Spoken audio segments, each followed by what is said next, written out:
जब कर्ण युद्ध भूमि में अंतिम सांसें ले रहे थे, कृष्ण ने उनकी दानवीरता की परीक्षा लेने का निश्चय किया।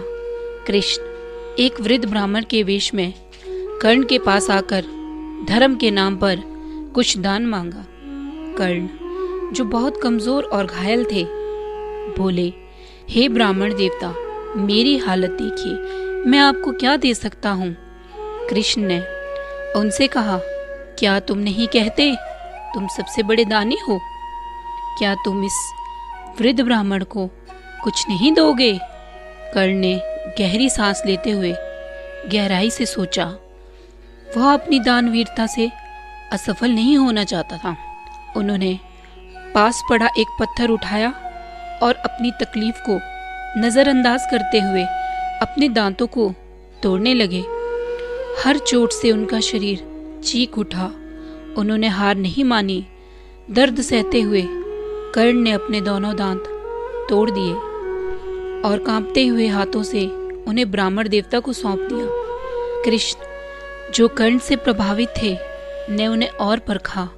उन्होंने कहा, तुमने लार से ढके दांत एक ब्राह्मण को दे दिए, क्या यह शुद्ध है? यह सुनकर कर्ण का दिल बहुत दुखी हुआ। उन्होंने अपने टूटे हुए धनुष और डोरी की तलाश करना शुरू किया। बहुत पीड़ा हो रही थी, लेकिन उन्होंने हार नहीं मानी।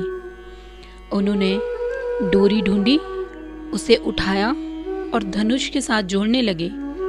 जब उन्होंने धनुष बांधा और कर्ण ने अपनी आखिरी ताकत के साथ एक तीर जमीन पर मारा और वहां से शुद्ध पानी का बहाव होने लगा।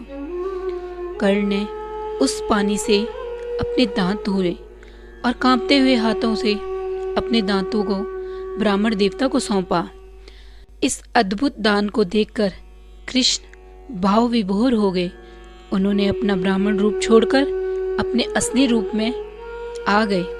कृष्ण बोले, कर्ण, मैं तुम्हें अभी जीवित कर सकता हूँ और इस दुनिया को तुम्हारे कदमों में झुका सकता हूँ।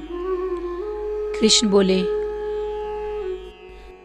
जब तक तुम जीवित हो, अधर्म इस धरती पर राज नहीं कर सकता।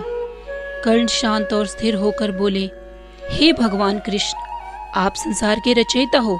मेरा जीवन संघर्षों से भरा रहा है और अब मैं इसे नहीं जीना चाहता। मुझे शांति से मरना है।